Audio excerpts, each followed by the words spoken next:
Esto es Tertulia Reformada, la combinación perfecta de amigos, teología y temas de actualidad. Esto es Tertulia Reformada. Comenzamos. Bienvenido nuevamente a Tertulia Reformada, una semana más aquí en esta mesa de plática con nuestros amigos y hermanos Asael Contreras, Charlie Menchaca, Alex Gu e Israel Maldonado. Vamos a dejarle lugar a Asael para una pequeña introducción acerca del tema de la historia de la iglesia, parte 3. Pues bienvenidos, como dice Sam, una semana más.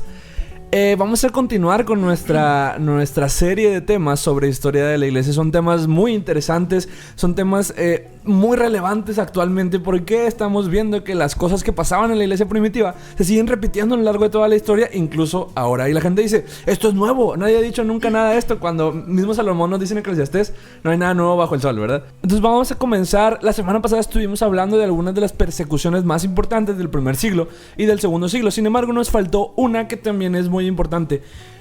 Hubo un emperador, su nombre fue Marco Aurelio, un filósofo estoico, de hecho, una persona sumamente relevante en la historia secular la historia secular y en la historia del cristianismo, porque bajo su reinado, su imperado, o sea, mientras él era emperador de Roma, se dio también una fuerte persecución hacia los cristianos y algunos de los cristianos de renombre del segundo siglo, como Ireneo, como Policarpo, como Justino mártir, padecieron bajo el martirio a manos de este emperador. Vamos a escuchar acerca de él en la voz de nuestro hermano Charlie Menchaca.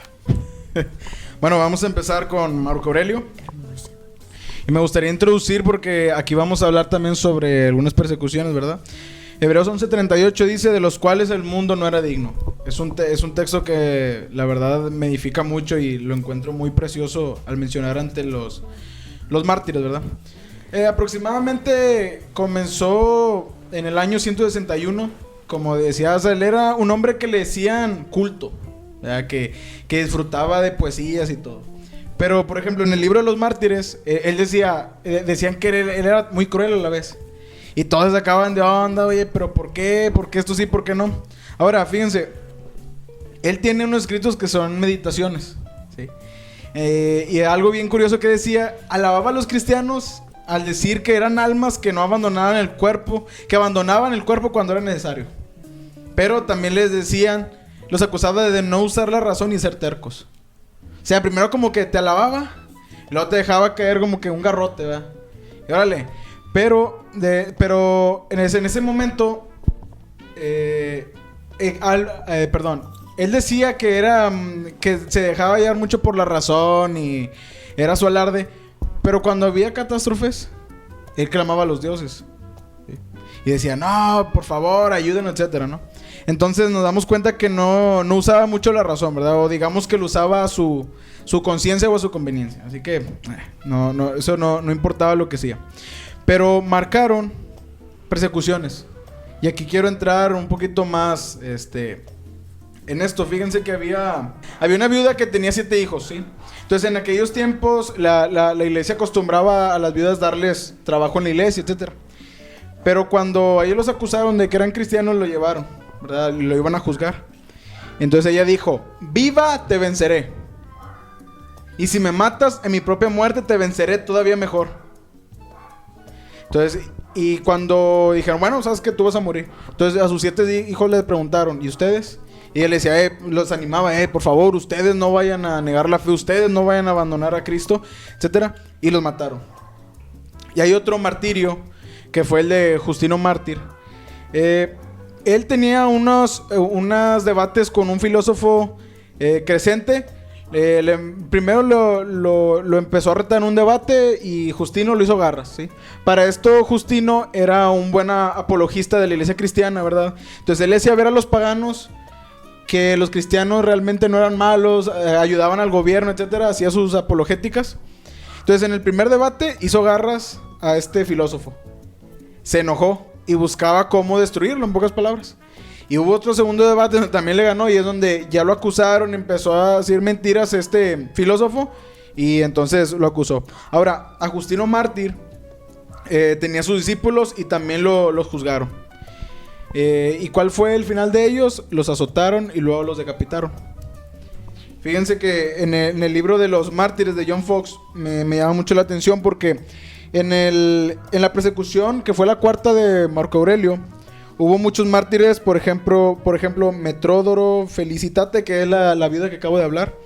Pero también los hacían caminar a ellos sobre vidrios, sobre clavos hacia arriba, al punto donde se quedaba expuesta su carne, ¿sí? Los hacía sufrir y a la mayoría los decapitó. Pero también hubo un martirio muy, muy grande que, sinceramente, la primera vez que lo escuché lloré. Qué raro, Sí ¿verdad? Que lloras, yo bro. Sí lloras. Sí lloras, brother. Blandina. Ahora, Blandina se le conoce que era una mujer muy delgada, de una apariencia que le puede decir débil, así como tipo Alex o así. Aquí te Todos duermes. entendimos, entonces.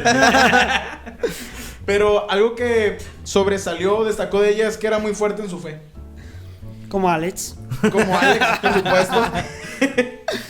Miren, a ella la empezaron a torturar mucho. Primero en el circo romano la colgaron en un madero, ¿sí? Pero ella, en el madero colgada, les gritaba: aliéntese sus corazones, a sus hermanos en la fe. De hecho, se destaca que eran unos jóvenes, no recuerdo el nombre, y narra el historiador que agarró ánimo y no negó la fe ese joven. Entonces, esta mujercita era una chica que impactó demasiado a las personas, al punto que la sentaron en una silla de acero caliente, ¿verdad? Al rojo vivo, y no negó la fe. Y también la empezaron a separar ciertas extremidades de su cuerpo y la volvían a unir ciertas veces, creo que como 3 veces. Y aunque ella gritaba, decía: aliéntense sus corazones, hermanos, en medio de la celda. O sea, bueno, más bien en las prisiones. Entonces todos sacaban de onda, decían: oye, pues ¿qué onda con esta chava? Y hacía que los hermanos no negaran la fe. Ujú. Sí. Después ella, al ver que no podían con ella, no podían con su fe, al último la metieron en un lugar, llamémosle cuarto, con un toro bravo, ¿verdad?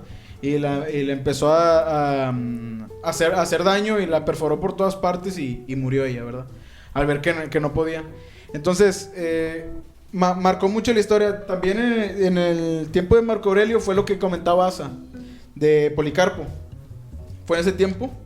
No, ya estuve revisando. Creo que Policarpo muere bajo el imperio de Domiciano. Todavía. Ah, Lo hablamos ok. la semana pasada, de hecho. Ah, muy bien, muy Domiciano martiriza, durante su imperio, a Policarpo y a Ignacio de Antioquía.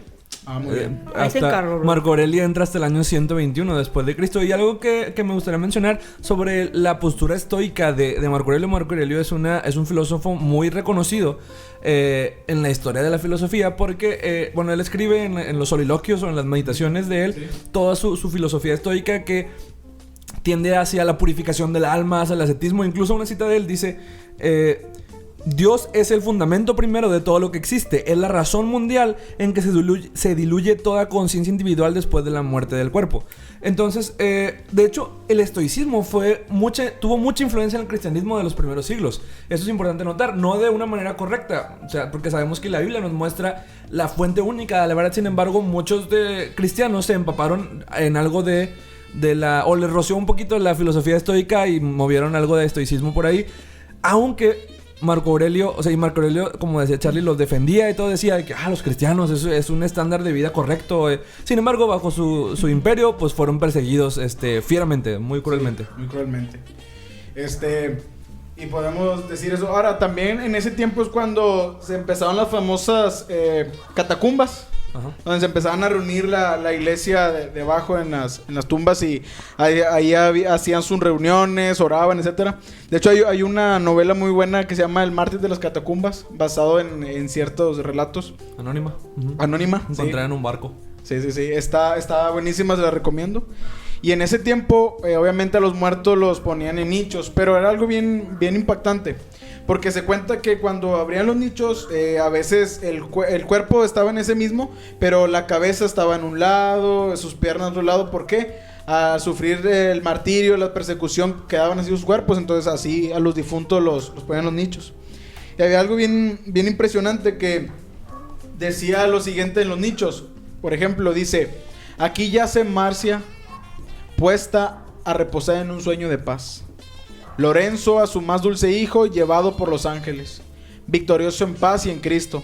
Al ser llamado se fue en paz. Hay otro que dice: dichosa es alma pura que se reúne con su creador. Pero cuando ustedes, y luego comparaban lo de los paganos, por ejemplo, decía: levanto mi mano contra los dioses que me arrebataron a los 20 años, aunque nada malo había hecho. Peregrino, no me maldigas cuando pases por aquí, porque estoy en tiniebla y no puedo responder. ¿Se dan cuenta de la esperanza que había en cada quien? Ellos simplemente tenían sus muertes, podemos llamarlas naturales o con enfermedades, pero los cristianos los sellaron con sangre. Entonces es algo bien importante que hay que recalcar en esta etapa, en esta cuarta persecución de Marco Aurelio, ¿verdad? Entonces, pues, esto nos ayuda. ¿Tú qué piensas, o sea, sobre esto? No, pues realmente es una cuestión muy complicada la que pasó el cristianismo en los primeros siglos. Sin embargo, como mencionaba Israel en los programas anteriores, las muertes de estas personas fueron como semillas que fueron usadas por Dios para el crecimiento del evangelio, ¿verdad? Producieron a 30 por 1, a 60 por 1 y a 100 por 1. Entonces, fueron personas que vivieron un cristianismo real. No había manera de decir: esta persona puede que no sea cristiana. No había manera en... Por ejemplo, cuando... Voy a tocar algún tema controversial a lo mejor, pero no creo. Cuando Pablo escribe que si confesares con tu boca que Jesús es el Señor y creyeres en tu corazón que Dios le levantó de los muertos, serás salvo, él no se estaba refiriendo a simplemente decir Jesús es el Señor y ya con eso eres salvo. No, realmente estábamos en perspectiva en el primer siglo. Si tú dices que Cristo es Curios, si tú dices que Cristo es el Señor y no César, estás a punto de echarte a toda Roma encima y a todos los judíos encima. Probablemente te van a matar, te van a exiliar, ya no es bienvenido en la sinagoga, ya no te permitimos comerciar, ya perdiste todo tu estilo de vida. Entonces, si estabas dispuesto a decir Cristo es el Señor, era porque realmente lo creías. Nadie podía llamar a Jesús Señor si no era por el Espíritu de Dios, que es lo que dice Pablo también, ¿verdad? Que es lo que comentabas al final del podcast la semana pasada, que demos gracias a Dios que en nuestro país tenemos libertad de culto, ¿verdad? Sí, y es maravilloso el poder sentarme yo en mi casa y poder hablar con mis amigos, o el ir a una iglesia, o el ir a una plaza pública y predicar el evangelio de Cristo. Sin embargo, algo que puede ser un impacto negativo es que toda la gente se llama a sí mismo cristiano y nadie se examina y nadie promueve el autoexamen. Es decir, ¿realmente estás en la fe? ¿Realmente qué estás dispuesto a hacer por Cristo? ¿Realmente has nacido de nuevo? Entonces, este tipo de libertad religiosa tiene ese aspecto negativo en el que pues nadie se preocupa realmente por el cristianismo, por si sí sigue a Cristo, por si no sigue a Cristo. Nacen estas doctrinas de tú puedes ser cristiano y practicar las obras de la carne. Simplemente serías un cristiano carnal, pero no serías un cristiano espiritual. Cosa que es completamente equivocada y absurda cuando nos ponemos en la perspectiva del apóstol Pablo escribiendo a los Corintios, ¿verdad? Entonces, aunque estamos hablando de la historia de la iglesia y no estamos tomando mucho las escrituras son la base de todo lo que estamos diciendo. Y es esencial entender lo que estaban diciendo en el contexto que lo estaban diciendo. Este pasaje de Pablo a mí me parece demasiado claro cuando lo entiendo en esta perspectiva, porque no tiene sentido que ahorita todos dicen Cristo es mi Señor. Oprah Winfrey dice que Cristo es su Señor, ¿verdad? Y que y después también dice que Jesús no es Dios y que Jesús no resucitó realmente. Entonces tú dices, ¿cómo puede esta mujer decir que Cristo es el Señor? Si Pablo tenía la razón, entonces ella es salva. Sí, Pablo sí tiene la razón, sin embargo Pablo está escribiendo en un contexto aplicado, correcto. Sí, algo específico. Pablo está diciendo, si tú dices que Cristo es el Señor, te mueres. Ahorita si tú estás dispuesto a morirte porque te va a entregar toda tu vida a Cristo, eres salvo. Sí, eres salvo confesando tu fe, creyendo en Cristo para salvación y arrepintiéndote de tus pecados, dando una vuelta de 180 grados y caminando lejos del barranco de la perdición y el castigo eterno, ¿verdad? Entonces, vamos entrando un poco en la perspectiva de los primeros cristianos del primer siglo, de cómo llegaron hasta el martirio algunos. Muchos otros murieron de viejos, gracias a Dios, ¿verdad? Dios le permitió llegar hasta el final de su vida y haber vivido una vida larga y predicar el evangelio y hacer discípulos y morir pacíficamente. A otros Dios les permitió el gozo. También es un gozo porque lo pongo en cuando Pedro y Juan son azotados y salen dice que salieron gozosos de haber sido tenidos por dignos de sufrir por causa del nombre de Cristo. Entonces era un gozo también ser martirizados, morir por causa del Señor.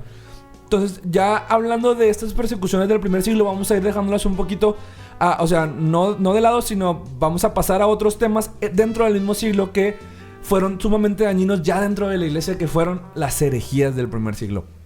También otra de las cuestiones importantes que vamos a ver, un evento significativo y determinante para el primer siglo fue la destrucción del templo.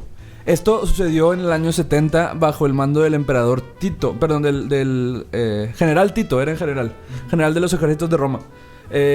Vamos a escuchar un poco acerca de esto y por qué es tan importante tanto para judíos como para cristianos en el primer siglo. Hola, ¿qué tal? Bueno, como mencionas a él, vamos a tocar un poquito acerca de la destrucción del templo y en general el tema es el sitio de Jerusalén. Cómo fue que este general Tito, que es el hijo de Vespasiano, fue encargado de intentar la conquista de Jerusalén. Como mencionabas, a este evento sucedió en el año 70 después de Cristo, pero todo esto tuvo un proceso. Antes ya se había intentado conquistar a la ciudad de Jerusalén. Ya había habido una persona antes de Vespasiano que lo intentó hacer, no lo pudo realizar, entonces le dejan la tarea a Vespasiano. Él se queda solo 4 años no intentando hacerlo, digamos que estuvo planificando, porque él observó el error que tuvo su antecesor, que fue intentar atacar directamente la ciudad de Jerusalén. No lo pudo hacer, entonces Vespasiano toma, digamos, esta enseñanza y dice, ¿sabes qué? Pues no lo voy a atacar directamente, voy a planearlo. Entonces sucede, en este tiempo estaba como emperador Nerón y digamos que sucede su muerte y las legiones de los soldados romanos lo escogen a él como el nuevo emperador. Entonces tiene que dejar su tarea de intentar conquistar a Judea y se va a hacer el emperador nuevo de Roma.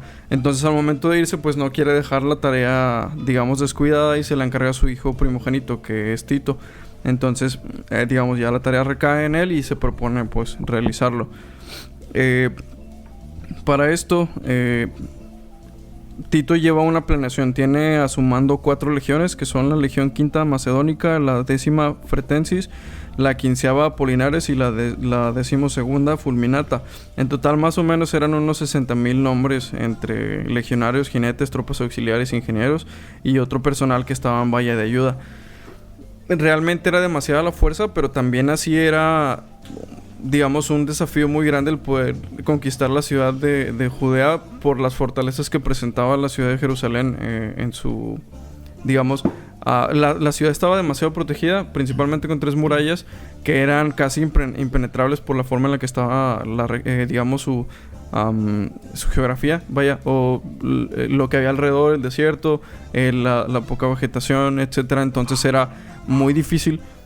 Aparte de esto, estos, digamos, dentro de la ciudad tenían varios sistemas en los que estaban preparados para cualquier otra ciudad que quisiera conquistarlos, principalmente Roma, porque pues era lo que estaba en ese momento. Entonces ellos tenían bodegas en las que contenían granos y tenían provisiones suficientes para que al momento de que alguien quisiera asediar la ciudad fueran, digamos, como menguadas sus intenciones o sus fuerzas antes de que pudieran conquistarlos o intentar conquistarlos, porque tenían que aguantar.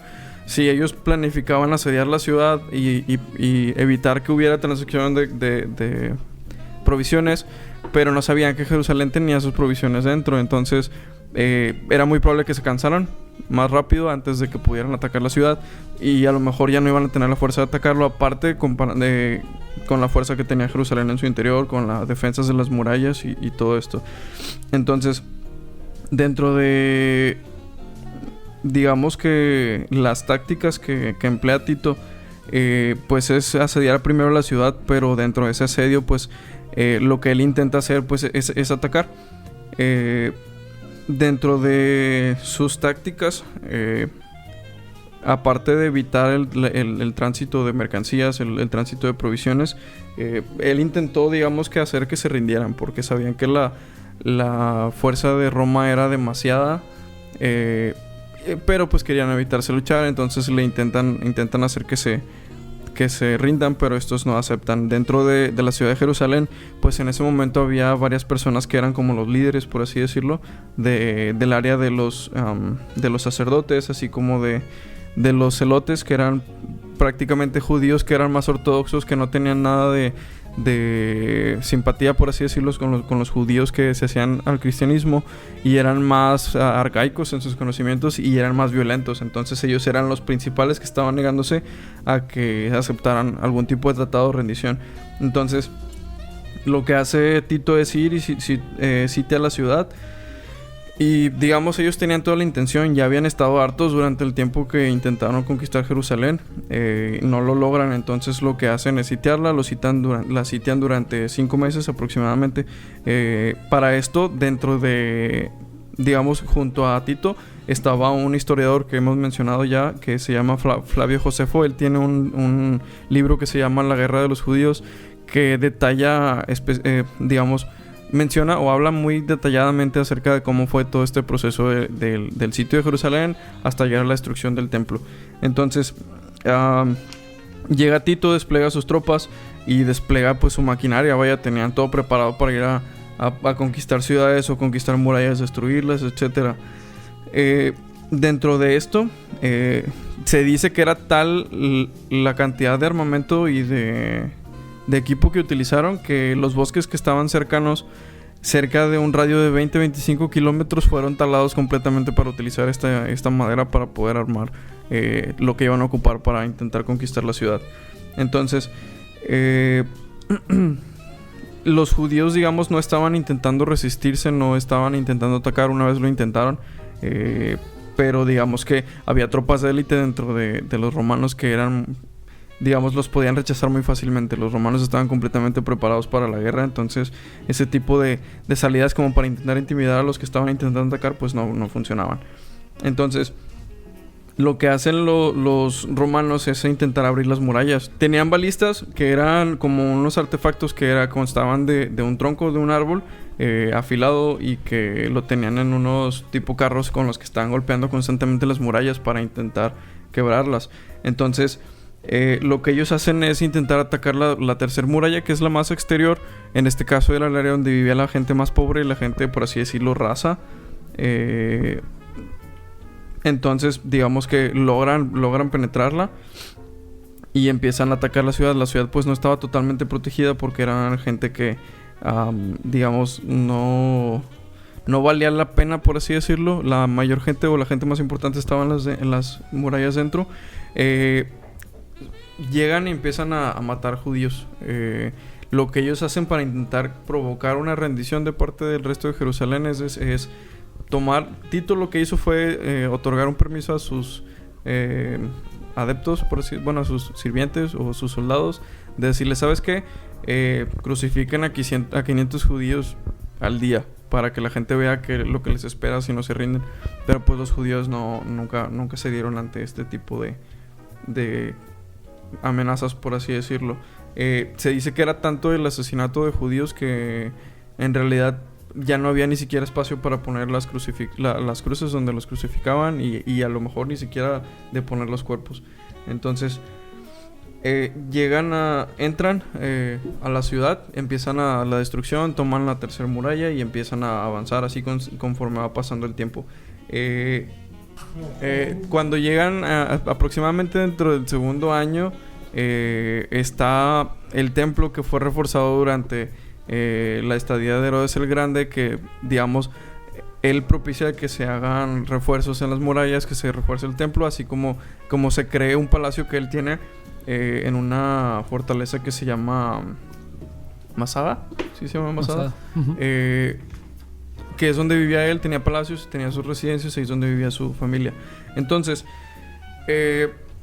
digamos que cuando van a llegar al lugar de Jerusalén, el puntito no pensaba realmente en destruir el lugar. Ahí adentro estaban las personas que era el dirigente de los celotes y otros que estaban ocultándose. Tito no quería destruir directamente el templo, sino que quería encontrarlos a ellos para tomarlos, vaya, porque eran los líderes. Entonces llegan al templo. Uno de los soldados de Tito, sin recibir órdenes, lanza, digamos, por así decirlo, no sé si era como una saeta o algo con fuego, que hace que se empiece a incendiar dentro del templo. Para esto Tito estaba como intentando evitar, pero los demás soldados, al ver que pasó eso sin recibir órdenes, comenzaron a lanzar de nuevo. Entonces Tito no pensaba destruir el templo.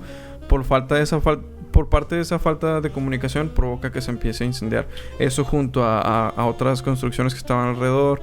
Pero pues digamos no era parte de la intención de Tito.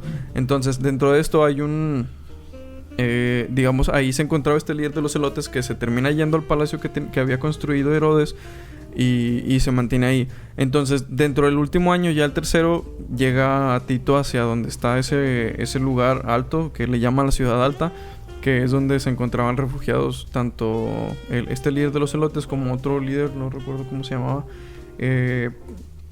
Estaban esperando, por así decirlo. ¿Por qué? Porque ya había habido tal hambruna en la ciudad, ya había habido tantas pérdidas humanas, ya había habido incluso, creo yo, que traumas emocionales u otras cosas, al punto de que estas personas solo estaban esperando prácticamente su muerte. No tenían otra forma de escapar. Los romanos ya habían tomado la ciudad, solo quedaba este lugar alto, que era una serie de construcciones que estaban encima de una montaña, que es como si, imagínense ustedes una montaña que está cortada y es como una planicie, y ahí están las construcciones.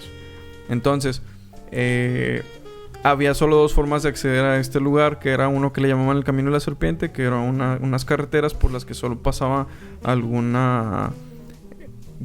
animal de carga con cosas. Por ahí enviaban a los burros para traer agua, que estaba a una distancia muy larga. Por ende era un lugar en el que no era muy propicio quedarse, sino que era como algún lugar de estadía. Entonces,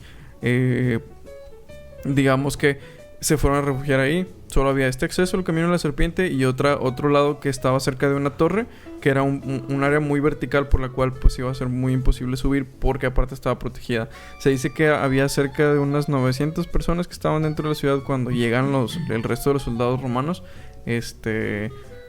para poder, digamos, conquistarla, terminar ahora sí por fin. Entonces, ellos, dentro de sus planes, pues está construir algún tipo, una tipo rampa, que es lo que deciden construir para llegar hasta ese lugar. Se dice que su base era aproximadamente de 100 metros. O sea, imagínense. Para esto, esta rampa se construye porque al lado de esta, digamos, montaña, sus laderas eran como acantilados, aproximadamente los más bajos eran como de 100 metros, los más profundos tenían aprox unos 400 metros. Entonces era un lugar al que no se puede accesar muy fácilmente. Entonces, las tropas de Tito, por órdenes propias, digamos que deciden crear esta rampa e intentar el acceso. Lo logran, llegan, digamos, no tienen ningún tipo de resistencia, creo yo, por la falta de fuerza, por la falta de a lo mejor motivación, donde ya no tienen esperanzas y llegan al punto de conquistarla. Entonces, hay varios, digamos, puntos a notar dentro de este relato sobre la desesperación de la gente. Ellos sabían que el templo era algo sagrado dentro de la ciudad sagrada para los judíos, entonces lo atacan. ¿Por qué? Porque su motivo principal era destruir el movimiento. O sea, la tarea del Imperio Romano era destruir a los judíos. ¿Por qué? Por lo que estaban provocando, lo que estuvimos hablando el tema pasado, acerca de las diferencias que podían ocasionar su rebeldía. Ellos le llamaban la rebeldía de los judíos. Entonces, su propósito era frenar el movimiento, que era destruir su ciudad. ¿Por qué? Porque pues no hay otra forma de pararlo. Al parecer nada de lo que les estamos haciendo como martirizarlos está funcionando, entonces destrúyelos. Si ellos quieren entender, que entienda. Se dice aprox que sobrevivieron unas 100,000 personas y es un aproximado que se destruyó cerca del 80% de la población. O sea, era poco menos del 1,000,000 de personas de las que se encontraban en esos lugares, y solo sobrevivieron unos 100,000, de los cuales la mayoría fueron hechos esclavos, otros fueron dispersos, otros se quedaron en la ciudad, que fueron muy pocos. De ahí surge la diáspora. Entonces, dentro de este tipo de, digamos, puntos curiosos, por así decirlo, que podemos tomar después de que sucede esto, el emperador Vespasiano manda hacer una moneda que dice, dentro de las inscripciones que tiene esta moneda, dice Judea capta, que significa Judea capturada. Entonces, fue tal el logro que ellos consideraban, porque para ellos era muy importante, porque querían destruir el movimiento. Ellos creyeron que destruyendo esta ciudad iban a parar el movimiento, por ende lo celebran de tal forma, porque ellos veían el peligro que tenía, aparte de que era una gran fuerza. era un movimiento que les podía causar muchos problemas, entonces ellos deciden pararlo y creen que habiendo destruido esto, pues lo frenan, pero pues sabemos que no. Entonces, dentro de todo este tipo de, digamos, actos de parte del general Tito, hubo muchas actitudes de parte de los judíos, en cuestión de que pues perdieron muchos los estribos, unos terminaron suicidándose. Se dice que hubo suicidios masivos, en lugar, no fue como que ellos lucharon hasta morir, unos para evitar ser muertos por otras personas acudieron al suicidio. Entonces, digamos que todo este proceso dura aproximadamente 3 años. No es un proceso. Hay varios documentales, incluso de páginas como Nat Geo, que se dedican a estudiarlo. De parte de Flavio Josefo, que es el que lo documentó, creo yo, lo más claro, aparte de este libro de la guerra de los judíos, que pueden explicar cada punto detalladamente. Si alguien lo quiere checar, Flavio pone varios ejemplos de situaciones que él mismo vio, cosas que a lo mejor nosotros podemos decir, ¿cómo pueden hacer eso los judíos? ¿Cómo pueden llegar a esos extremos de su, digamos, de su sufrimiento dentro de la ciudad al ser asediados por los romanos? Que realmente fueron muy crueles. O sea, fueron cosas que uno como cristiano a lo mejor no puede imaginarse, pero sucedieron, y es parte del martirio, es parte de lo que cae el ser humano. Entonces, si quieren ustedes tener un poco más de detalle acerca de esta parte, pues pueden leer este libro, pueden buscarlo. Yo no sé exactamente si está en Amazon o algo así, pero pueden encontrarlo y ahí pueden ver detalladamente todo lo que es específicamente el proceso del sitio de Jerusalén y cómo fue destruido el templo y cómo impacta realmente, o cómo creía el imperio romano que iba a impactar a los judíos, cosa que no hizo completamente. O sea, sí lo hizo al momento de dispersarlo, pero no como ellos creían, que era de detener el movimiento completamente. Pueden ver sobre eso en la editorial Porrúa, si no me equivoco, también tiene ese libro. De la guerra de los judíos. Sí, como recomendación de Israel, ¿verdad? Otra cosa, la diáspora quiere decir la dispersión. Es decir, los cristianos que estaban en la zona de Israel, de Judea, fueron dispersados. Eso es, la dispersión, la diáspora. Vamos a pasar a otros temas dentro del mismo siglo que fueron sumamente dañinos ya dentro de la iglesia, que fueron las herejías del primer siglo. Y vamos a empezar con una muy interesante porque tenemos su versión actual. Ahorita les voy a decir cuál es. Se llama ebionismo. Boom. El ebionismo es básicamente lo que Pablo explica en Gálatas. ¿Qué es? Vamos a entenderlo así. Eran judaizantes, eran personas que decían: Cristo es el Mesías, sí, pero hay que guardar la ley, hay que circuncidarse, hay que guardar el Shabbat, el sábado, y hay que abstenerse de los animales impuros y seguir la ley al pie de la letra, todos los mandamientos. Si no lo haces así, no puedes ser salvo. Cosa que Pablo combate fieramente en la carta de los Gálatas. A mí me sorprende mucho cuando, o sea, Pablo no tenía pelos en la lengua, les hablaba fuerte, les decía: son unos tontos, ¿quién los hechizó para que hubieran llegado? Gálatas insensatos, ¿verdad? Gálatas tontos. ¿Quién los hechizó? ¿Quién los embrujó para que ustedes hayan apartado del evangelio de Cristo para venir a este evangelio falso? Porque es otro evangelio, aunque no hay otro evangelio. Incluso, y luego Pablo se avienta esta frase muy conocida por todos, que si aún alguno de nosotros, o sea, de Pablo o sus allegados, predica un evangelio diferente, o un ángel del cielo baja y les predica un evangelio diferente al que yo les he predicado, que sea anatema, que sea maldito, que el juicio de Dios caiga sobre ese hombre. Fuerte, Pablo. Sí, no, Pablo no se andaba con medias tintas, no se andaba con juegos. Pablo iba duro y a la cabeza. Lo vemos cuando se le pone al apóstol Pedro, ¿verdad? De hecho, en ese mismo, en el siguiente capítulo de Gálatas, se enfrenta al apóstol Pedro. ¿Por qué? ¿Por qué se enfrenta al apóstol Pedro? ¿Gordon? Pues justamente porque estaba prácticamente, por causa de los judíos, estaba como que menospreciando a los gentiles, no juntándose con ellos. Así es, exactamente. Llegaron los judíos a la región donde estaba Pablo y pues Pedro, y ahí estaba Pedro también, y estaba Bernabé con él. Sí, Bernabé. Y dice que pues, como llegaron los judíos, ya es como que le hicieron el fuchi, le hicieron el feo a los gentiles, sí, y se empezaron a juntar con los judíos y a darles por su lado. Y Pablo se para enfrente del apóstol Pedro, a sentarse a la mesa con ellos también, ¿no? Sí, o sea, se abstenían por completo de todo. Entonces, Pablo se le planta enfrente a Pedro, que vamos a entender que es el líder de la iglesia primitiva. Sí. Así vamos a entenderlo de esta manera. Es el líder, en cierta manera, la autoridad de la iglesia, encomendada por el Señor Jesús, aunque el Señor Jesús es la roca. Sí. Amén. Pedro es el líder de la iglesia, es el que está guiando a la iglesia en este camino del primer siglo y está teniendo un desliz. Y Pablo va y se le planta enfrente y le dice: tú que eres judío obligas a los gentiles a judaizar. Y eso está mal. Básicamente dice que incluso Bernabé fue arrastrado por estas cuestiones doctrinales de los judíos que venían de Jacobo. Dice, Jacobo era el líder de la iglesia de Jerusalén. Entonces, los ebionitas básicamente decían esto: Cristo es el Mesías, pero no es el Logos. Es decir, no es preexistente. No es el Dios encarnado. Simplemente es el Mesías. Ellos tenían una concepción diferente del Mesías. Es decir, ellos creían en Mesías libertador. Es el que viene a dar libertad, sí viene a dar salvación, pero no es Dios. Entonces, eso era una herejía grave. Pues enseñaban a todos a judaizar, les enseñaban, si tú crees en Jesús, pero no guardas el sábado, tú no puedes ser salvo. Si tú crees en Jesús, pero no te circuncidas, no puedes ser salvo. Si tú crees en Jesús, pero comes carne de puerco, no puedes ser salvo. Es una absurda tontería, ¿verdad? Y esto lo estamos viendo en las iglesias actualmente. Y hay sectas como el adventismo del séptimo día, que mandan a la gente a guardar el sábado y a abstenerse del puerco y todas estas cosas que tú dices de que y ellos dicen de que es porque los mandamientos siguen vigentes, porque Jesús no vino a abrogar la ley sino a cumplirla, etcétera, etcétera, etcétera. Y pues tienes en última instancia una salvación por obras, que solamente el argumento es los voy a decir cómo lo he interpretado. Si tú rompes, según Santiago, si tú rompes uno de los mandamientos, eres culpable de todos los mandamientos, ¿verdad? Sí. Si tú no guardas el Shabbat, que es el cuarto mandamiento, entonces eres culpable de todos los 10 mandamientos, ¿verdad? O sea, vamos a seguir la lógica. Sí.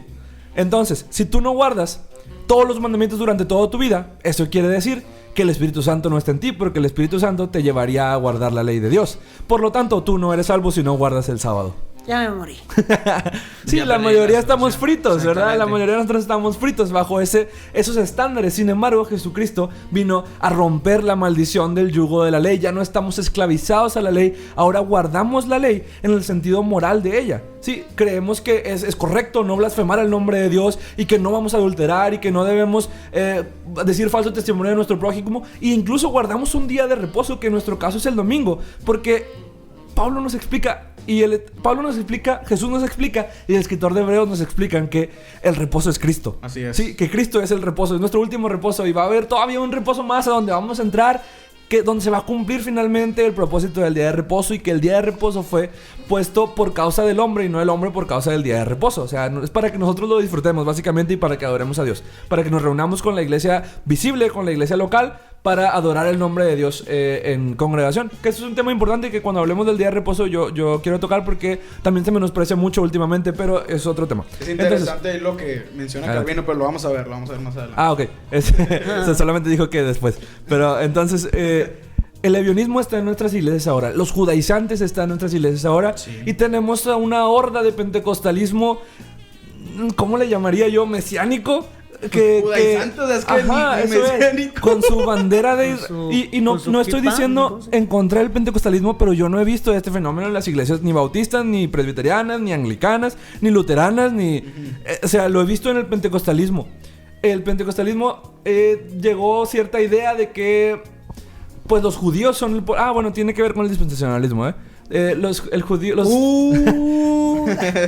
Israel, el contexto del dispensacionalismo, pero el dispensacionalismo en Hispanoamérica, sí, en Latinoamérica se centró mayormente dentro del pentecostalismo, que es la iglesia de más grande extensión dentro de Latinoamérica y África y Estados Unidos incluso.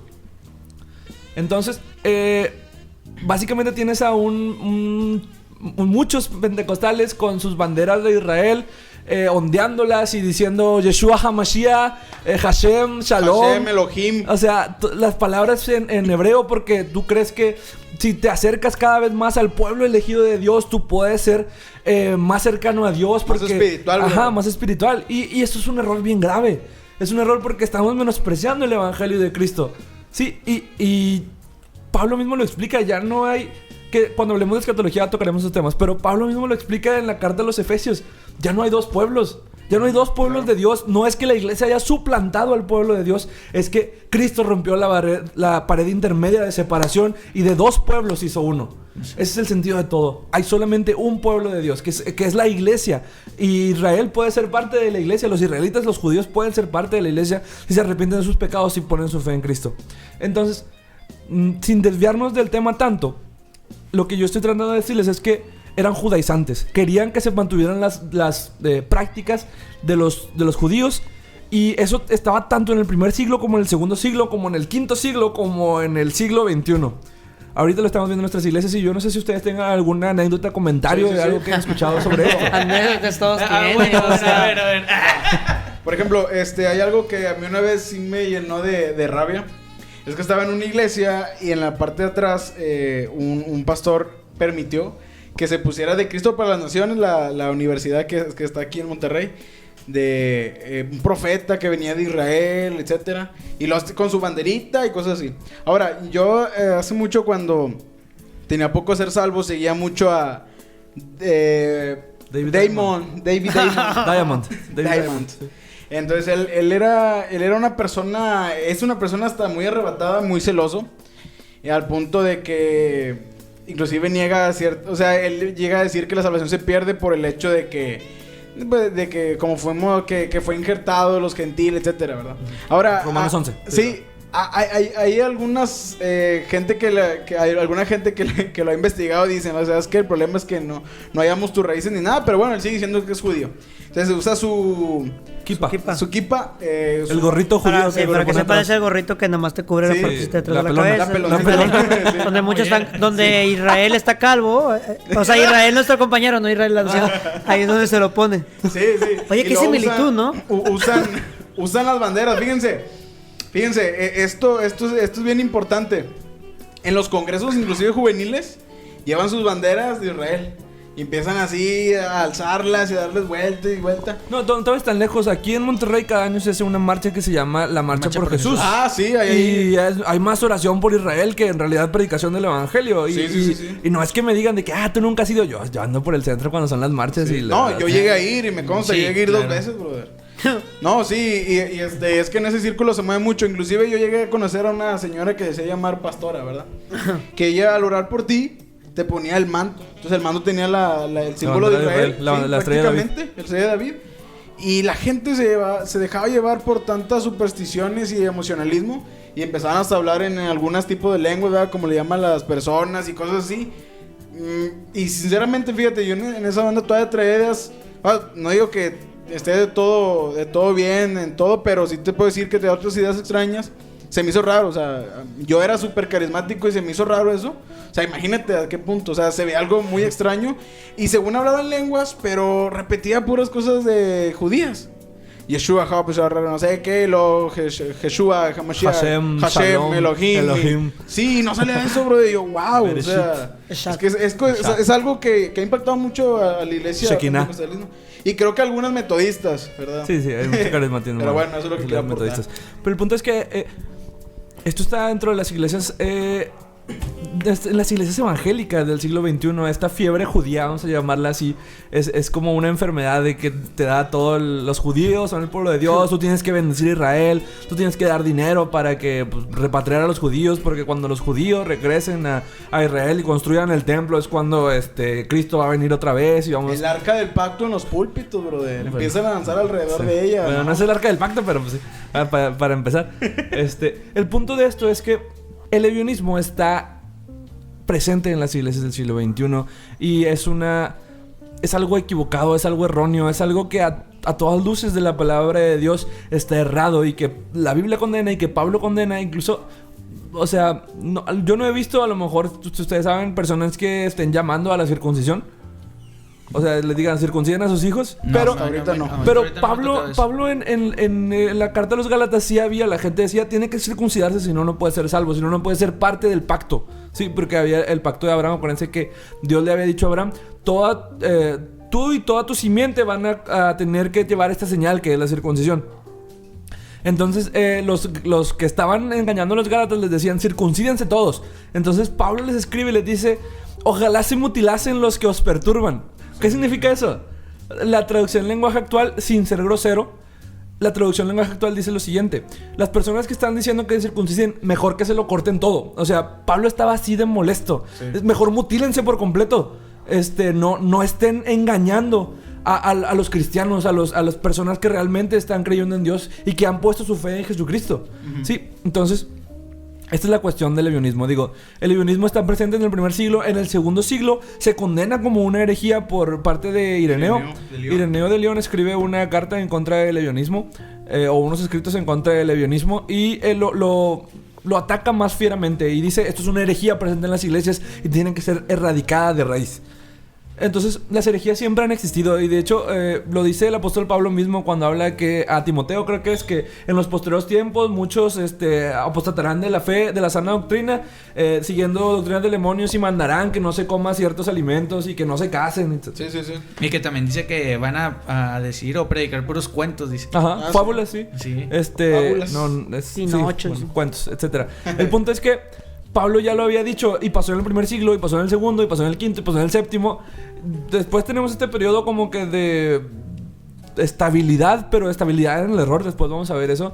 Sí, como que había cierta unidad en la doctrina, pero no unidad en una doctrina errada. Un silencio forzado. Ajá, o sea... vamos a llamarlo así, un silencio forzado. Muy bien. Hasta el 1500, que llega un poquito antes del 1500, pero con el 1500 se truena todo. Sí, truena todo. 1516, 17, con Martín Lutero, y empezar con la reforma protestante. Se subdivide, y tenemos muchas denominaciones. La gente que no es cristiana se pregunta generalmente ¿por qué hay tantas denominaciones? Sí. Y pues tienen un sentido, tienen una razón. Sin embargo, todos los que confesamos a Jesucristo como nuestro Salvador y creemos que la salvación es a través de la fe solamente, por gracia solamente, en Cristo solamente, como lo dicen las Escrituras solamente y para la gloria de Dios solamente, podemos llamarlos nuestros hermanos, aunque sean de esa es ciertas... la unidad que hay entre los hermanos. Ajá, a pesar de tanta división de ideas. Así es, exactamente. Podemos llamarle hermanos a pesar de que tengamos diferentes perspectivas respecto a la segunda venida de Cristo, respecto a la continuación o no continuación de los dones, etcétera, etcétera. Sí, no somos sectaristas al decir que todos son herejes, ¿verdad? Como un brother por ahí de... Una nota más, ¿verdad? Pero... es otra cosa. no lo he leído, brother, pero bueno. Ok. Entonces, continuando con las herejías, hay otra herejía que el apóstol Juan ataca. Son dos es que realmente estas dos tienen algo en común. Bueno, os voy a explicar cómo se llama. Se le conoce como proto-gnosticismo, pero se le conoce así porque es el primer gnosticismo. Proto es primero, ¿verdad? Es antes de que empezara el gnosticismo. Es como que una idea previa a lo que se llamó gnosticismo en el segundo siglo. Básicamente, estas personas decían... habían sido influenciadas por el idealismo platónico de la dualidad. Es decir, existe un mundo de las ideas donde todo es perfecto, donde todo es ideal, y un mundo de la materia, un mundo material donde son solamente representaciones de lo que existe en el mundo de las ideas. Por lo tanto, nuestro cuerpo, no es parte del mundo de las ideas, es parte del mundo material. Entonces, todo lo que está en el mundo material es corruptible. Y nuestra alma está deseando volver al mundo de las ideas de donde salió. Entonces, el cuerpo es malo, el alma es buena. Por lo tanto, Jesucristo, si es si es Dios, no se pudo haber hecho carne. ¿Por qué? Porque el hacerse carne lo hubiera convertido en algo corrupto. Todo lo carnal es malo. Y Jesús entonces si Jesús era un hombre, Jesús no era Dios. Después van a venir otros que ahorita nos va a explicar un poquito Alex sobre ellos, que son los docetitas, que ya después, ahorita nos va a explicar mejor. Pero sobre los gnósticos, el apóstol Juan escribe su primera carta.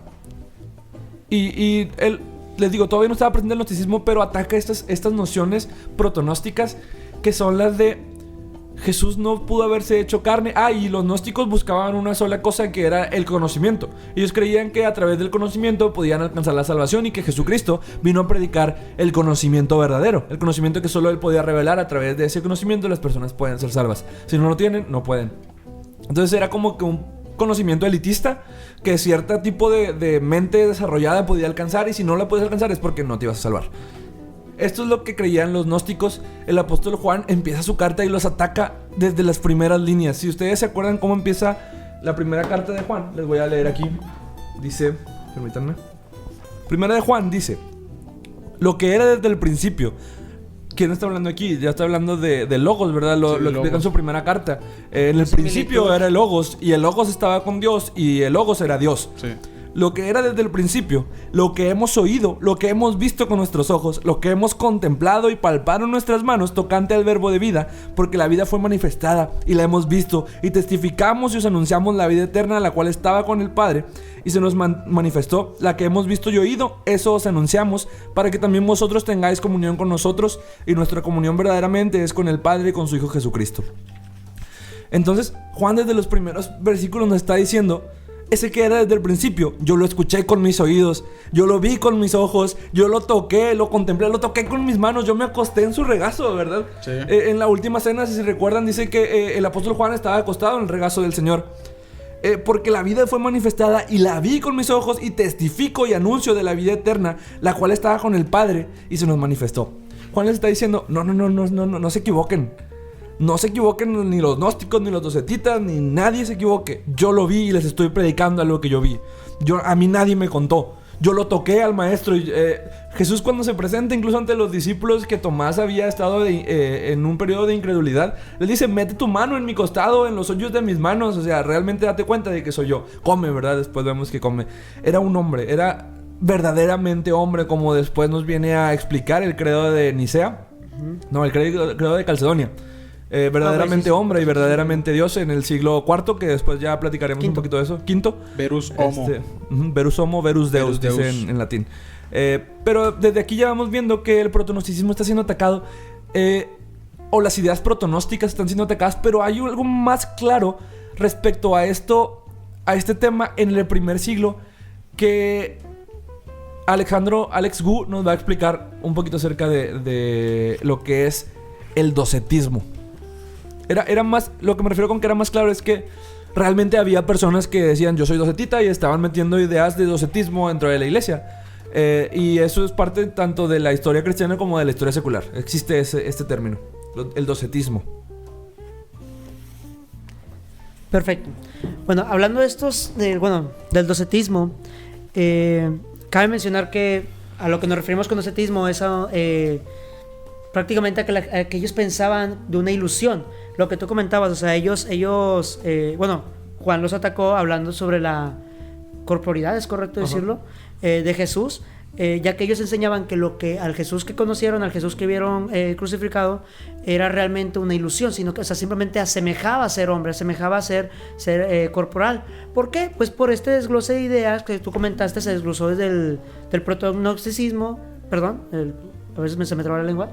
Pero bueno, inclusive el docetismo no se desarrolló totalmente en el primer siglo, sino que estamos viendo los dos temas cuando apenas se están desarrollando. Agarraron fuerza hasta el segundo siglo. Es como una idea en común que tenían los dos y que va empezando, se empieza a meter en el primer siglo, ¿verdad? Y ya en el segundo siglo es donde agarran fuerza y desarrollan bien sus ideas. Pero esta idea, como tú lo comentas, de que lo carnal, lo material es contrario a lo espiritual, y en lo espiritual siendo puro y bueno, lo material sería algo impuro y sería algo malo. Desglosando esa idea, llegan a la conclusión, como lo comentaste, de que Jesús no pudo haber tenido un cuerpo físico. Hay muchos desgloses del docetismo, principalmente en el segundo siglo, pero digo, cabe mencionarlos, porque no era como que el único de que su cuerpo no era físico, sino que era una simple ilusión. No, había gente que sí pensaba que tenía un cuerpo físico, más no humano, o sea, que era un cuerpo creado de diferente manera. Había un brother en el próximo podcast, ya que sea del siglo II, lo comento, que decía que su cuerpo estaba formado por astros, o sea, sí, ya se la fumaron mucho, se fueron muy lejos. Pero literal, el más común era el de que el cuerpo de Jesús no era físico, sino que era una ilusión. Aunque hubo personas que aseguraban que se tenía un cuerpo físico, pero se podría decir que lo que todos se centraban era el que no pudo haber padecido la muerte, ¿ok? Ese martirio que tuvo. El punto es que no les cabía en la cabeza cómo Dios se pudo haber muerto. Si Ajá. se murió, entonces no era Dios. Exactamente. Y para esto hubo varias teorías. Aquí, Ireneo de Lyon, si mal no recuerdo, es el segundo libro de Contra las herejías. De León, yo le digo de León, de Lion. Es No que sé, aquí dice de Lion, bro. Déjame pronunciar las pocas Ireneo palabras de que me León. sé en inglés, brother. ¿Quién es el autor del libro? Es el editor, el doctor El editor, El editor. Alfonso Ropero.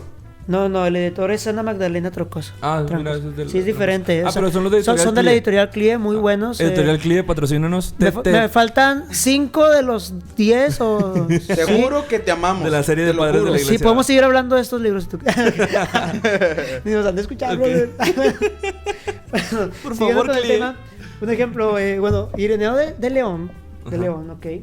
En su segundo libro Contra las herejías, hay un relato muy bueno, que él está hablando sobre, un brother que se llama Basilides, que él dice que inclusive se inventó, o sea, digo, como lo vemos la racita hoy en día, ¿verdad? Que con tal de agarrar fama hace cualquier cosa. Bueno, Ireneo dice que este brother se inventó con tal de como que mostrar algo impactante, mostrar algo nuevo para sus contemporáneos, en donde empieza explicando muchas ondas que tenía en cuestión de los cielos, porque ya es que tenía muchos desgloses de los cielos y que ondas con los ángeles, de niveles y así. Inclusive este brother mencionaba que los días del año están basados a los cielos que hay. Él hablaba de 365 cielos, hablando de que primero había un cielo y después unos ángeles como que se quisieron independizar, por así decirlo, hicieron un segundo cielo y de ahí unos terceros ángeles y así sucesivamente se quisieron 365, y dice que por esto los días del año, y que el cielo visible en el que nosotros podemos ver al voltear hacia arriba, dice que es el inferior, o sea, es el número 365, o sea, sí estamos bien alejados, brother.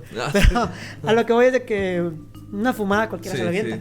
Pero este brother, siguiendo con el tema, él comenta que, o sea, sí hubo alguien en la cruz, alguien físico, alguien que tuvo cuerpo, que sufrió y que murió, pero que no fue Jesús, sino que fue Simón de Cirene.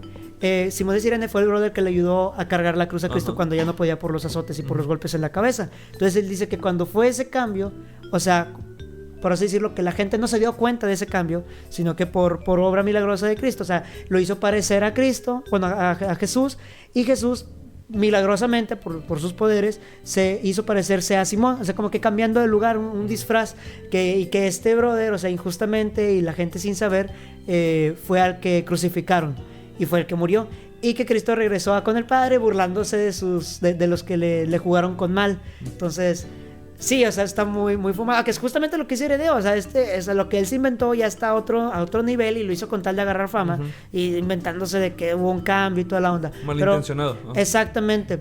Pero te digo, o sea, la idea era que, o sea, aún aceptando que Jesús tuvo un cuerpo corporal, no se puede aceptar como que pudo haber muerto, por así decirlo, por las mismas ideas de lo que tenían en cuestión del espíritu y las ondas de que Dios es espíritu y todo esto. Ahora, algo que me gustaría preguntarles es ustedes qué opinan, porque ahorita estábamos mencionando en cuestión de cómo las herejías no es algo único en alguna etapa de la historia, sino que es algo que se va repitiendo, que inclusive mencionaste algo parecido al inicio, en la introducción, cuando mencionaste que era lo que dice el libro de Eclesiastés, de que no hay nada nuevo bajo el sol, que todo prácticamente se va repitiendo. Digo que es algo que también está en la filosofía secular, podríamos llamarle, con Sócrates, en la apología de Sócrates. Pero bueno, yo les quería preguntar esto, porque ahorita mencionaste en tu tema sobre los ebionitas, a los adventistas, pero también mencionaste a los pentes. Mi pregunta para ustedes es, ya que todos estamos de acuerdo en que los adventistas no los consideramos como cristianos, los consideramos como unos herejes. Sin embargo, a los pentes, sí, una secta, a los pentes los consideramos hermanos, y vemos este error en común. Entonces sería, o sea, mi pregunta es, ¿cómo debe ser nuestra actitud contra las personas que crean una herejía, sin embargo que estén en una rama del cristianismo? En lo que tú hablaste es un ejemplo, los pentes creen la misma herejía que los adventistas, por lo menos en ese punto, sin embargo están en una rama que consideramos cristiana. Entonces, ¿cuál debe ser nuestra actitud contra ellos? Yo creo que primeramente tenemos que entender que el pentecostalismo no es una denominación. Vamos a entenderlo como un movimiento que cree en la continuidad de los dones. No puede existir tal cosa como un pentecostal cesacionista. Es un oxímoron, es una contradicción de términos.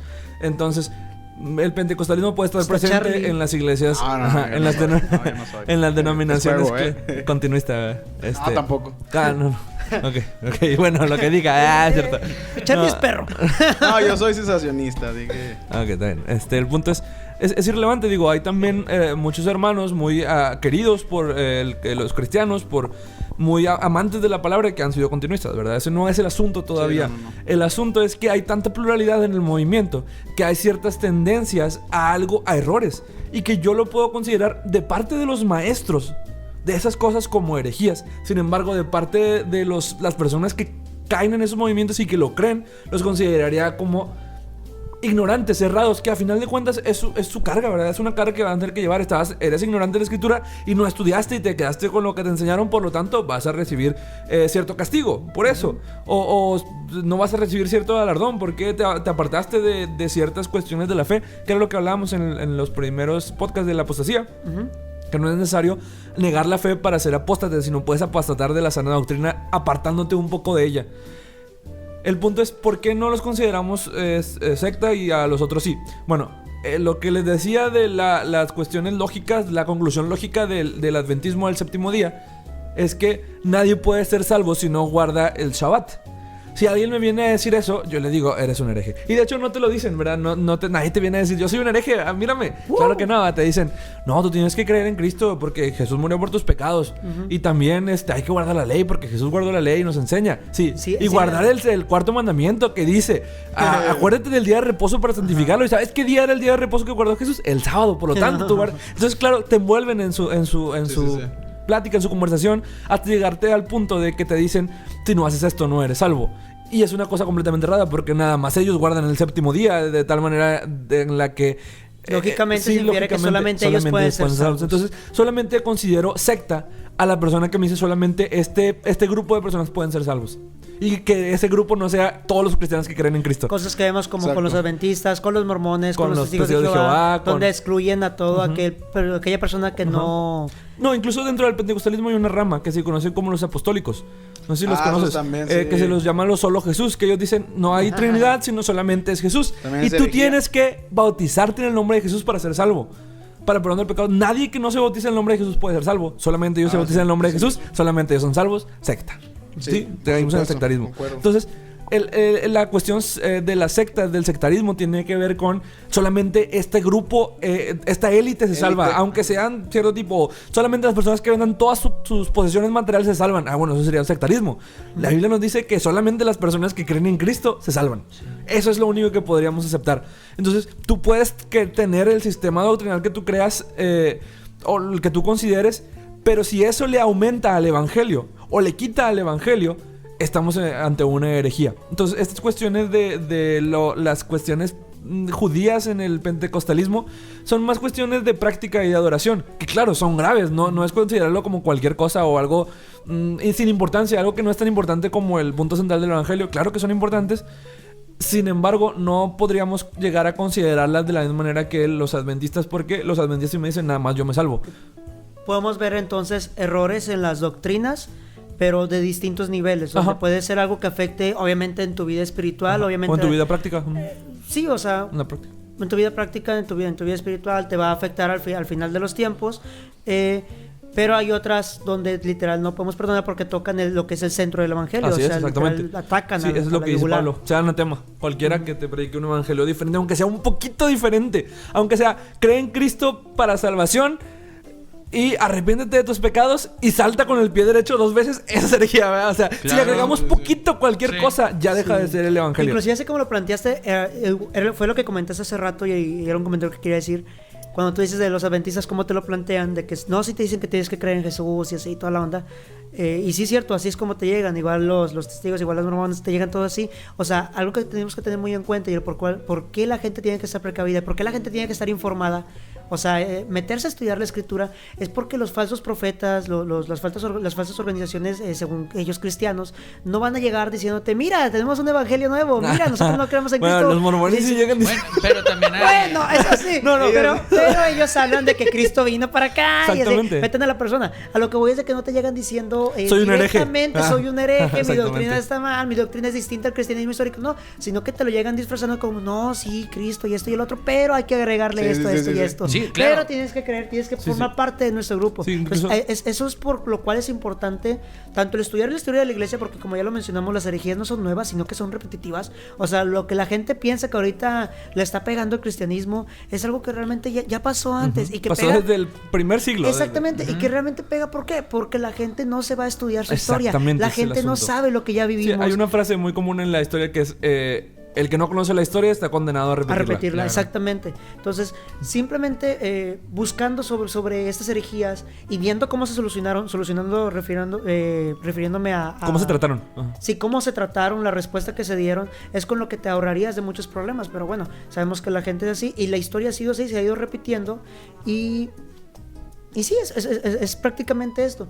En cuestión de los herejes, como comento, tienen que estar precavidos también por el hecho de que no te van a llegar diciendo directamente te vamos a dañar, vamos a afectar tu vida, sino que te lo llegan disfrazando. Y es por eso que tendrías que meterte a estudiar las escrituras para cuando alguien quiera, pues no te baile tan Sí, fácilmente. exactamente. Digo, por ejemplo, los mormones no te llegan diciendo, yo voy a ser un dios cuando me muera y tú también puedes serlo y tener tu propio planeta. Exactamente. Te llegan diciendo, oye, tú sabes que Jesús predicó sobre el sacerdocio y el sacerdocio se perdió y hubo muchos que trataron de recuperar el sacerdocio de Cristo, el que predicó, pero nadie lo logró hasta que Jesucristo se apareció a Joseph Smith en el 1700 y cacho. O sea, claro, ¿entiendes? O sea, te envuelven en su conversación hasta que ya estás bien metido adentro y ya no sabes cómo llegaste ahí. Sí. Digo, exacto, ya te ves como que, ¿cómo Te llegué a preguntarás, este punto? ¿cómo llegué aquí? Ya un domingo levantando las manos ahí. ya haciendo tu iniciación en el templo. Vestido de blanco, vestido de blanco. En Utah o no sé, ese es el punto, ¿verdad? Haciendo tu servicio en otro país, Ah, ¿verdad? exactamente. Digo, y de hecho los mormones son una de las sectas más religiosas que existe. Se entregan por completo a eso, son una comunidad completa.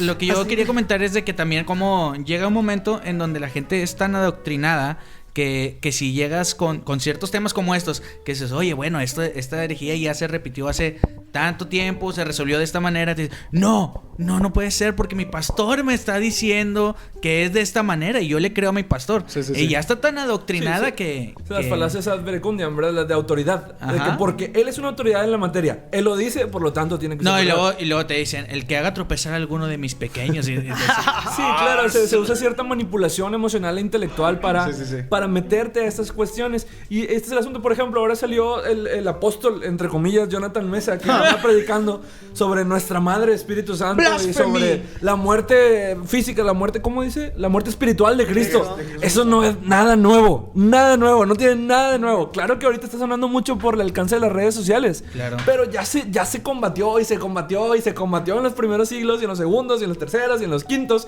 y se mataron. La Iglesia Católica bajo la Inquisición mató herejes que predicaban esas doctrinas. Sí, entendemos esto, los quemó en la hoguera por predicar esas cosas. Entonces, Santi, te pasaste de lanza. no, Santi, te queremos. Te queremos, pero te pasaste de lanza. Y queremos un debate contra la ti, verdad. Jonathan Mesa. Estuvo bien interesante, la verdad. sí. No, de hecho, pues, Sí, la verdad. visualizamos que hay herejías dentro de la iglesia y que se están expandiendo rápidamente. Digo, tú te imaginas que para el siglo XXI y para el alcance que tenemos de la información, para el clic que le damos a Google y nos da 10 millones de resultados, nadie se podría creer una tontería tan semejante a nuestra Madre Espíritu Santo. Sin embargo, te encuentras que la iglesia está creciendo en México mucho. Y dices, ¿por qué? Bueno, porque la gente es ignorante de las palabras de Dios. Sí, de la es. cosa que tienen que saber, la están ignorando y la están dejando a un lado, la están relegando a un segundo puesto. El primero es lo que dice el pastor, el apóstol, el profeta, etcétera, etcétera, etcétera. Después es la Biblia. Claro. Y no te lo dicen así tampoco, ¿verdad? Nadie te va a decir, estamos poniendo al mismo nivel la Biblia que la autoridad pastoral. Pero que la revelación lo hacen en la práctica. O sea, tú le dices a una persona que está en una secta de la prosperidad, pare de sufrir, le dices, ustedes están poniendo la autoridad de su apóstol por encima de la Biblia. Y te dicen, no, claro que no. La Biblia. Pero luego, exactamente, la Biblia. Pero luego vas a ver lo que creen y lo que hacen y te das cuenta que sí. Entonces lo negan con la boca, pero con sus acciones lo confirman. Que es algo... Bueno, podemos ya regresar... Sí. Bueno, Adelante. poquito regresar al tema. Digo, porque era otro comentario que iba a hacer. Sobre el docetismo, ¿va? Sobre no directamente sobre el Ah, docetismo, ok. pero en cuestión de las herejías. Ah, ok, sí. Un comentario que quería hacer de Justino Mártir Ok. en su diálogo con Trifón. Sí, Trifón. Brother. Cuando en el diálogo Trifón le reclama de que hay... Bueno, sí, pero hay gente de los tuyos que se hacen llamar cristianos, pero practican ciertas cosas como que contrarias a lo que me estás enseñando. Específicamente le está hablando de comer de los sacrificados a los ídolos. Ajá. Dice, ellos comen y dicen que como quiera no les hace nada malo. Y creo que es algo que como que se relaciona un poco con todo lo que estamos hablando porque... no sé, hablamos... Mucha gente, tú ahorita mencionaste como que de los desgloses de las denominaciones y así, piensan que se generaron en el siglo XV y aunque... o 16, perdón, y aunque se podría decir como que ya con mayor forma sí, formalmente sí, desde el primer siglo vemos como hermanos tenían diferentes puntos de vista. Ajá, exactamente. Y algo comentando en cuestión a la pregunta que yo les hice, bueno, Justino tiene un punto de vista un poco más radical, o por lo menos en este punto podríamos tal vez hablarlo. Pero él menciona de que estas personas que están comiendo de los sacrificados a los ídolos, dice, sí, hay mucha gente que se hace llamar cristiano y mucha gente que se pone la máscara de nosotros, sin embargo ellos no pertenecen a nosotros y es justamente la gente que Jesús dice que vendrán diciéndome Señor, Señor, en tu nombre hicimos esto y aquellos, y él los va a rechazar. Y él lo está poniendo pues con una diferencia de opinión en esto sobre el comercio con los sacrificados a los ídolos, aunque es algo fuerte porque fue algo que se instituyó en Hechos 15 en el Concilio de Jerusalén. Ajá. Fue uno de los 3 requisitos, digo, no 3 requisitos. Pero se pusieron 3 cosas que no se podían hacer: la sangre de ahogado, los sacrificados a los ídolos. ¿Abstenerse de fornicación no dice? No recuerdo, pero fueron 3. El chiste es que fueron 3 y estas personas lo están practicando. Entonces, no sé si tú lo ves como un ataque directo al evangelio o si consideres que Justino está siendo muy radical. Yo creo que en esa expresión. Es que vamos a ponernos, primero que nada, entender que Justino no es una persona inspirada por Dios para escribir esto. Es escribiendo de lo que alguien más ya escribió. Claro. Y para eso la autoridad sería el apóstol Pablo en su carta a los Corintios. Sí, a los Corintios, ¿no? ¿Qué dice? Donde habla acerca... No, en Romanos, la carta de los Romanos, donde nos explica literalmente este asunto de los sacrificados a los ídolos. Y Pablo dice, si para ti no es pecado, pero para tu hermano más débil en la fe le es cuestión de caer, no lo hagas por causa de tu hermano. Sí, sin embargo, si alguien te revela que esto es de los sacrificados a los ídolos, no lo hagas. O sea, por cuestiones de conciencia, no lo comas. Ajá.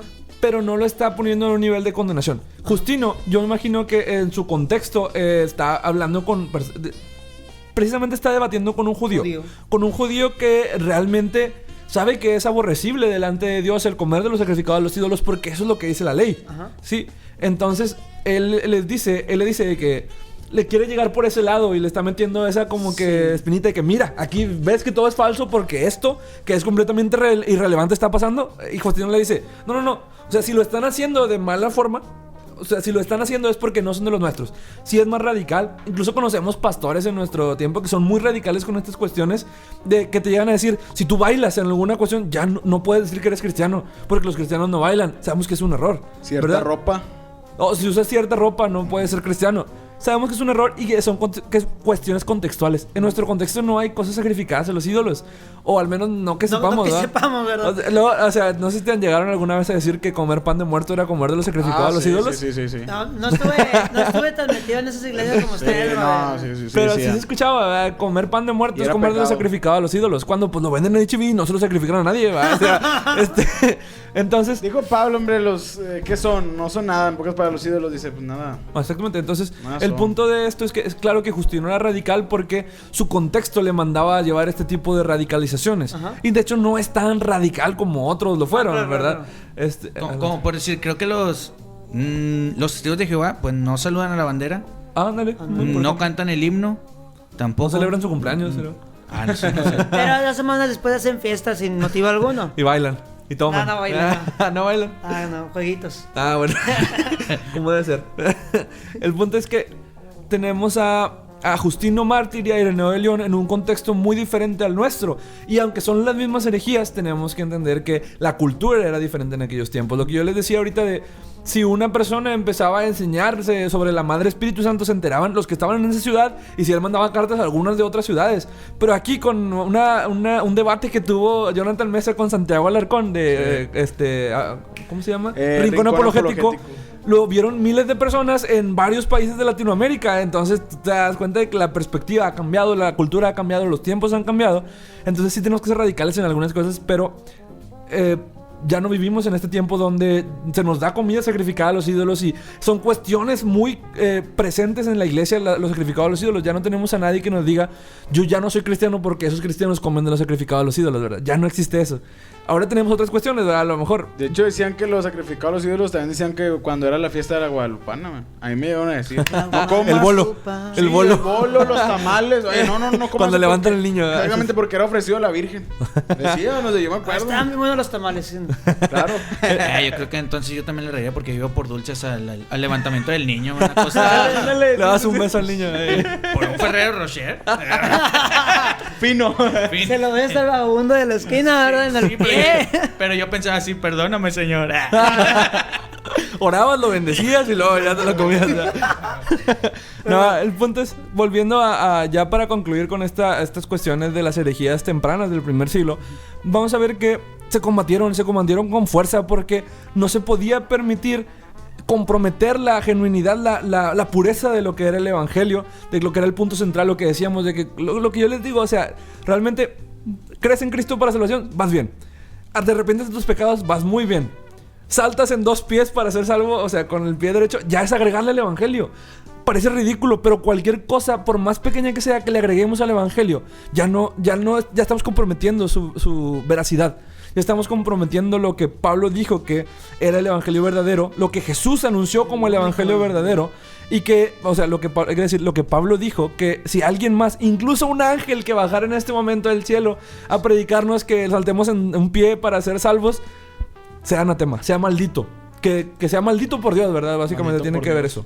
Vemos como una herejía todo aquello que afecta de alguna manera al evangelio. Y obviamente en el evangelio estamos hablando del ser de Dios, del ser de Cristo, de la soteriología, pues, o sea, de la salvación. La doctrina de la salvación, el estudio de la salvación. Sí. Entonces, estos temas como el docetismo y el protonosticismo y el levianismo los consideramos como unas herejías por el hecho de que afectan justamente eso. O sea, el levianismo está atacando al ser de Cristo, está diciendo que no, que Cristo no tuvo una naturaleza humana, que la persona que supuestamente pagó por nuestros pecados no era un humano, no era uno como nosotros, y eso exactamente aparentaba. Entonces eso afectaría porque él no pudo haber pagado por nuestros pecados, y afecta el sacrificio expiatorio que se realizó, o inclusive diciendo que realmente no hubo un sacrificio expiatorio porque no fue real lo que estaba pasando ahí, sino que fue una simple ilusión, o como mencionamos, el cambio por Simón, o muchas doctrinas raras que salieron. Sí, salieron miles y miles. Exactamente, el levianismo lo vemos como una herejía, o sea, ataca al cristianismo por el hecho de que está agregando cosas de la salvación, como tú lo mencionaste. Sí, también que no consideraban a Cristo como Dios. Exactamente, se metían en el ser de Cristo. O sea, sí, ok, tal vez era un hombre, pero no era un hombre divino, no era un logos preexistente. Y ahí también te metes con cuestiones del evangelio, porque un hombre no puede pagar por los demás hombres. Necesariamente tenía que ser Dios para que se pudiera cumplir esa justicia. Entonces nosotros vemos una herejía, bueno, no nosotros, sino que se tiene que ver una herejía como un problema que afecta directo al cristianismo, o sea, hablando en los centros que es el evangelio, y no cualquier mala enseñanza. Por eso hay que tener una actitud distinta, que era lo que quería llegar. Sí, exactamente. Digo, tenemos una actitud de paciencia y de mostrarle a las personas con la palabra de Dios cuando han incurrido en un error, y buscar que lleguen al conocimiento de la verdad, no de una mala manera, porque también tenemos a un montón de gente que entendió cosas y se la está tratando de meter a martillazos a otras personas que no han entendido cosas. Entonces, es claro que es con paciencia, y claro que, o sea, si el Señor tuvo paciencia, nosotros tenemos que tener paciencia de los demás y mostrarles con la palabra de Dios cómo lo que están diciendo, lo que están creyendo no es algo correcto delante de Dios. Y pues de ahí vamos a partir para lo que va a venir en el segundo siglo, lo que va a enseñar la iglesia. O sea, porque la iglesia no se trató nada más de herejías en el primer siglo. Los padres apostólicos escribieron, claro que había problemas y por eso escribían, pero escribían, buscaban, ¿cómo podría decirlo? Aforismos para el cristianismo, como sentencias doctrinales que manifestaban su fe. Después vienen los credos, el credo apostólico, después del credo de Nicea ya en el tercer siglo, cuarto. 350, sí, 4 siglo. El credo de Atanasio, el credo de Calcedonia, que básicamente lo que hacían era sistematizar o poner en un pedacito de palabras una doctrina cristiana muy importante a la que habían llegado a la conclusión todos juntos, ¿verdad? Teniendo como base la palabra de Dios. Y esto es muy importante para la iglesia. Esto tuvo que ver en el desarrollo completo de la iglesia de los siguientes siglos. Y después ya vamos a ver también cuando entramos en este periodo de oscurantismo, de Sí, desde el año 500 hasta el 1500, básicamente lo que es la Edad Media, un periodo de oscurantismo religioso donde la iglesia en Roma se establece como la iglesia superior sobre todas las demás y es la que toma el dominio de toda la doctrina. Y vemos una serie de deformaciones muy graves en el cristianismo que son... que donde explota todo, como decíamos ahorita, es en el 1500 con la Reforma Protestante. Ajá. ¿Algo quieren decir? Algo que quería comentar era, tú ahorita que estás, si mal no recuerdo, tú estabas hablando, o Charlie, no recuerdo. El chiste es de que estaban comentando en cuestión de las persecuciones, ¿verdad? Como que del lado positivo de las persecuciones, que no era como que todo totalmente negativo. Y yo creo que ese, lo mencionaste por encimita, o sea, igual está bien, de ese punto positivo de que mantenía como que a un verdadero cristianismo, o sea, hacía que el pueblo cristiano fuera más puro. O sea, una purga. No, exactamente, no había tanta infiltración. ¿Por qué? Porque pues eran perseguidos. Y algún falso converso, al momento de ser perseguido, por lo general abandonaban, negaban a Cristo y hacían lo que se le pedían de quemar incienso y maldecir a Cristo y decir que el César era el Señor, toda la onda. Y justamente cuando dejan de parar estas persecuciones, que bueno, oficialmente, digo, por ley en el 313, ya después fue cuando se relacionó mucho, en esos años pegados fue prácticamente que se relacionó mucho lo de la iglesia y el Estado, que después ya las religiones paganas fueron las que ahora fueron como el cristianismo, en el sentido de que fueron perseguidas, sus templos destruidos o quitados para ser usados para el cristianismo. Exactamente. En ese momento, cuando ya todo se empieza a aligerar, inclusive que ahora le piden a los paganos que nieguen su fe pagana y que se vengan al cristianismo, es justamente donde empiezan a haber infiltraciones, donde empieza a haber mucha gente que no era cristiana, pero pues lo confesaba por conveniencia, e inclusive por tener poder. Por moda. Y es donde se empieza a ver ligerezas, donde se empiezan a introducir energías en la iglesia que empiezan a dominar, que comentamos que esto duró hasta el siglo XVI. Pero hoy en día, aunque no estemos en ese modelo, como hay cierta libertad, como no hay persecuciones, por lo que vemos tanta ligereza en el cristianismo. Así es. Algo que no veíamos cuando estaban las persecuciones. Sí, o sea, porque la gente todavía habla de que no, sí hay cristianos perseguidos, sí hay, pero no se compara en nada con las persecuciones del primer siglo, donde cualquiera que confesara que era cristiano era persecución segura. O sea, a lo mejor en Oriente Medio o en los municipios ejidales de Chiapas y de Oaxaca se persigue a los cristianos, pero aquí en Monterrey, por ejemplo, yo digo soy cristiano y no pasa nada, nadie me mata. Ah, chido. Está bien, ¿verdad? La mayoría son cristianos, o sea, aunque creen en el catolicismo, son cristianos. En Estados Unidos la mayoría son protestantes, incluso entre comillas, porque pues, así es se erigió un estado protestante en las colonias británicas, colonizado y evangelizado por los puritanos, de hecho. Entonces pues sí tenemos esta libertad religiosa que hace que sí se introduzcan ciertas ideas equivocadas dentro del cristianismo. Y sí, es hasta que llega Constantino y establece el cristianismo como la religión oficial de Roma, que por fin tienen paz, pero no pasa mucho tiempo para que se descomponga todo. O sea, no pasa mucho tiempo porque vamos a juntarnos todos, o sea, todos somos cristianos y tú no eres cristiano y te vas a morir, entonces mejor. O sea, casi nadie está dispuesto a morir por algo que no consideraban tan importante como la religión, ¿verdad? O sea, a diferencia de los cristianos, que era la actitud, o sea. Exactamente, los cristianos sí estaban dispuestos a morir con tal de no negar a Cristo, los demás no estaban dispuestos a morir, por eso todos se convirtieron en el cristianismo. Entonces, pues ya era una cuestión política más que religiosa. Sí, entonces, pues es que el llamado ahí está, toma tu cruz. Así es. Sígueme, Jesús. ¿Verdad? Entonces, si tenemos parte del mensaje central, realmente estamos llamados a una vida de sufrimiento, ¿verdad? Quizá ahorita no estamos padeciendo persecución, obviamente no lo estamos padeciendo, pero eso no quita con que no tengamos que sufrir la verdad, no quita con que no tengamos que seguir a Cristo agonizando, entrando al reino de los cielos agonizando. A través de muchas tribulaciones. No, pero todavía incluso podríamos hablar tal vez de persecución ideológica con estas cuestiones de... se está viviendo. Sí, colectivos izquierdistas neomarxistas que se están metiendo ya en la sociedad muy, muy palpable y que pues los cristianos estamos sucumbiendo ante la persecución ideológica. Ya nadie nos está matando, pero nos están haciendo quedar como los ignorantes, retrógradas, arcaicos, viejitos locos. Entonces, sí, hay que levantarnos. Sí, exactamente, hay que levantarnos a favor de la verdad. En estos casos, después hablaremos de esas cuestiones cuando llegamos ya al siglo XXI. Nos faltan unos 2100 años. 2000 años. ¿Este es el tercero? 1900 años. Este es el primer siglo todavía. Sí, no, pero me refiero al tercer podcast. Sí. Bueno, el siguiente todavía es primer siglo, sigue es el cuarto podcast, 4x20, pues son como... En el podcast número 82 más o menos, ahí estamos, nos estamos viendo. Como en el tercer aniversario, yo creo. Sí. Dentro de 3 años les hablamos de esto. A ver si nos acordamos. No, no es cierto. No. Vamos culminando con el podcast de hoy. Pero pues seguimos estudiando la palabra, estudiando la historia de la iglesia. Que es importante porque ya dijimos, aquel que no conoce la historia está condenado a repetirla. Tenemos que aprender de los errores y de los aciertos de los cristianos de los primeros siglos, de los segundos siglos del pasado. Y ver cómo afectaron y pues no cometer los mismos errores y sí cometer los aciertos. Si tienen alguna duda, algún comentario, alguna sugerencia de cómo podríamos mejorar estos programas, háganoslo saber, háganos llegar por las redes sociales, Facebook, Instagram, Tertulia Reformada, YouTube. Saludos también a Pablo. Sí, le voy a hacer un saludo a Pablo porque siempre nos escucha y siempre comenta ahí la frase del día. Y la frase de este día va a ser protonosticismo. Comenten protonosticismo. Más lento. No se olviden de... Protonosticismo. Tienen una que muda, a ver si la encuentran. Ok. También para las personas que tal vez no han checado mucho las redes, no sé, que no nos escuchen por Spotify o así, les recomiendo que chequen las redes porque vamos a tener una actividad muy interesante. Ya lanzamos ahí una pistita, pero en esta siguiente semana se va a comentar ya completamente. Sí, está muy interesante. Prepárense, lo que viene. va a estar bueno, va a estar bueno. Interesante. Sí, para el 31 de octubre. Ahí, bueno, como que estén checando De desde Halloween. antes. Digo, de la reforma, Digo, de la reforma. Ahí estén al pendiente de las redes. Somos Tertulia Reformada. Muchas gracias por escucharnos. Dios les bendiga. Bye. Adiós.